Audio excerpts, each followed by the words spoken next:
గౌరవ ముఖ్యమంత్రి గారికి నేను అనేది ఒకటే సార్, మీరు పాలసీలు తెస్తామన్నారు. ఇప్పటివరకు తెచ్చిన పాలసీ అయితే ఇది లేదు. మీకు ఇప్పటివరకు ఏ పాలసీ లేదు. జలసీ తప్ప కేసీఆర్ అంటే ఏ పాలసీ లేదు మీకు.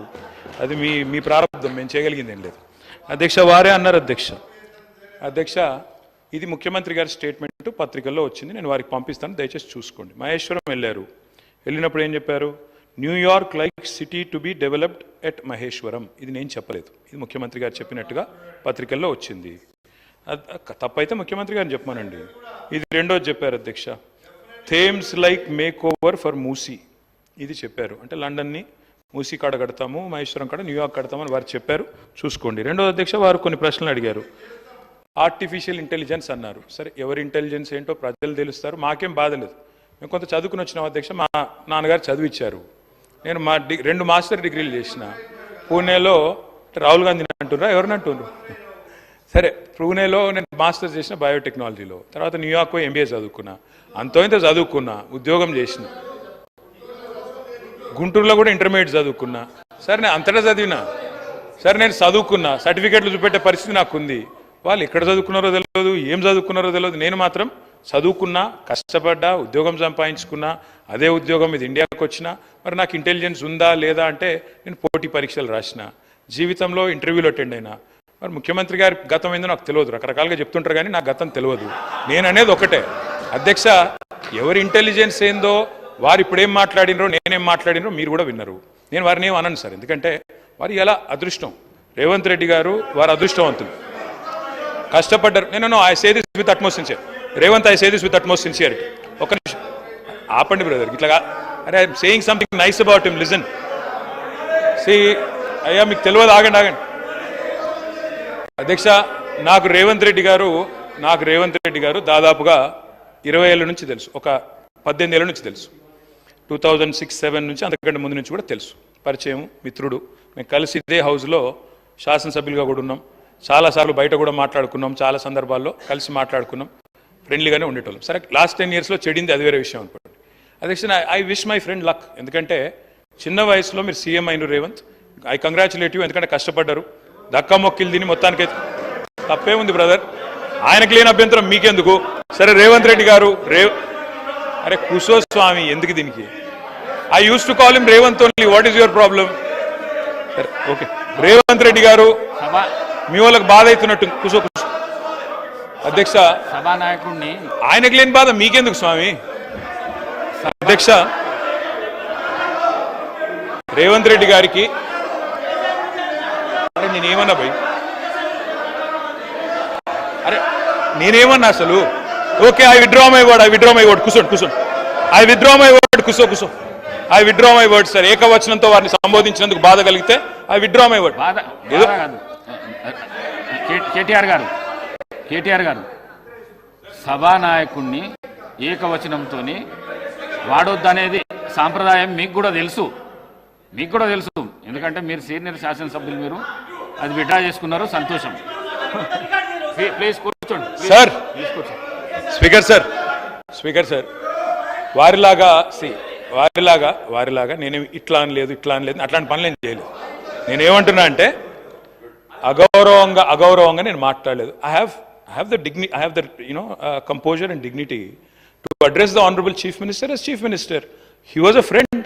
So ఒకసారి ఏదో పొరపాటున నోరు జారి రేవంత్ అన్నాను, దానికి మీకు బాధ అయితే నేను విత్డ్రా చేసుకుంటున్నా అని చెప్తాను. Okay, right. ఇక వారు కొన్ని ప్రశ్నలు అడిగారు అధ్యక్ష, వారికి నేను చెప్పాలి అధ్యక్ష. వారు అన్నారు, మరి నేను ఇట్లా చేయాలనుకుంటున్నాను, ల్యాండ్ ఎక్విజిషన్, తర్వాత అక్కడ హెల్త్, టూరిజం, స్పోర్ట్స్, స్కిల్స్, ఇంకా చాలా చెప్పారు. I welcome it sir, we welcome it.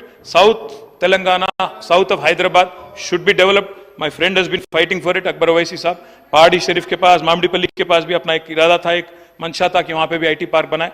मैं रिक्वेस्ट करना चाहता हूँ चीफ मिनिस्टर साहब से, आप पहाड़ी शरीफ पे भी करिए, जरूर करिए. अगर माहेश्वरम पे भी करिए, पहाड़ी शरीफ पे भी करिए. साहब, मैं एक और चीज भी कहना चाहता हूँ. వారు అన్నారు, రేపు సవిత గారు రావాలి, మీరు కూడా రండి, పార్టిసిపేట్ చేయండి. ప్రోటోకాల్ పాటిస్తే తప్పకుండా వస్తాం.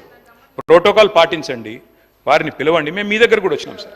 ఓడిపోయిన వాళ్ళని తీసుకొచ్చి అక్కడ కూర్చోబెట్టి వేదిక మీద ఓడిపోయిన వాళ్ళు కింద మాత్రం పరాజితులు, వేదిక మీద విజేతలు కింద అంటే తప్పు సార్. అది ఈ హౌస్లో అందరికీ ఒకటే రకమైన మర్యాద ఉండాలి.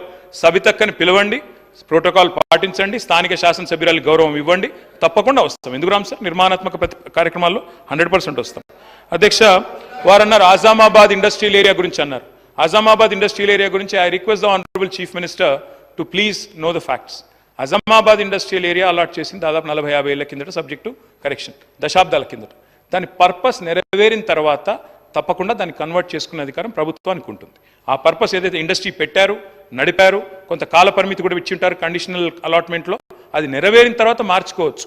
కానీ ఏ పర్పస్తోనైతే ల్యాండ్ ఎక్వైర్ చేశారో ఆ పర్పస్ నెరవేరకుండా మీరు అక్కడేదో వేరే చేస్తానంటే మాత్రం తప్పకుండా చట్టం అడ్డం వస్తుంది. దయచేసి చూసుకోవాలని ముఖ్యమంత్రి గారికి I'm alerting you sir, I'm alerting you, rest is yours. తర్వాత మీరు అన్నారు కొన్ని విషయాలు నాకు సూటిగా సమాధానం చెప్పన్నారు, సూటిగానే చెప్తున్నా. పెండింగ్ అరియర్స్ ఉన్నాయన్నారు. ఎస్, పెండింగ్ అరియర్స్ ఉండే 270 కోట్లు. మళ్ళా మా ప్రభుత్వమే వస్తుంది, అది కంటిన్యూటీలో భాగంగా ఇచ్చేస్తామనుకున్నాం. 5 ఏళ్ల నుంచి కొన్ని పెండింగ్ బకాయిలు ఉన్నాయి, అట్లాగే ఇద్దామనుకున్నాం. మా ప్రభుత్వం రాలేదు, మీ ప్రభుత్వం వచ్చింది. Government is a continuous institution. మేము అధికారంలోకి వచ్చినాడు ఫీజు రీయింబర్స్మెంట్ బకాయిలు 1800 ఉండే, మేము క్లియర్ చేయలేదా?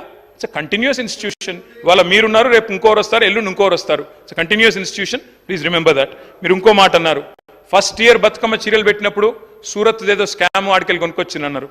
ఈ రోజు సెక్రటరీ శైలజా రామయ్య గారు ఉన్నారు, వారే ఆ రోజు హ్యాండ్లూమ్స్ డైరెక్టర్గా ఉన్నారు. మీరు దయచేసి సమాచారం తెప్పించుకోండి ముఖ్యమంత్రి గారు. మీరు అక్కడ ఎవరో స్థానికంగా పొలిటికల్గా ఏదో మా మీద దుగ్ధం ఉన్న వాళ్ళు ఏదో చెప్తే దయచేసి నమ్మి మోసపోకండి. Please get the facts. నేను ఒకటే రిక్వెస్ట్ చేస్తా ఉన్నా. నేను సూటిగా అడిగిన ప్రశ్న, మీరు సిరిసిల్ల చేనేత కార్మికులతోని నేయించలేదు, సిరిసిల్ల కార్మికులకు ఇవ్వలేదు పని, సూరత్ నుంచి కొనుగోలు చేసిన నేను నిర్దిష్టమైన ఆరోపణ చేస్తున్నా. ఇప్పుడు కూడా నేను ఆ మాట కట్టుబడి ఉన్నా. ఈరోజు ఎక్కడైతే సూరత్ నుంచి కొనుగోలు చేసిండ్రో వాటన్నిటిని కూడా నేను నిరూపిస్తాను.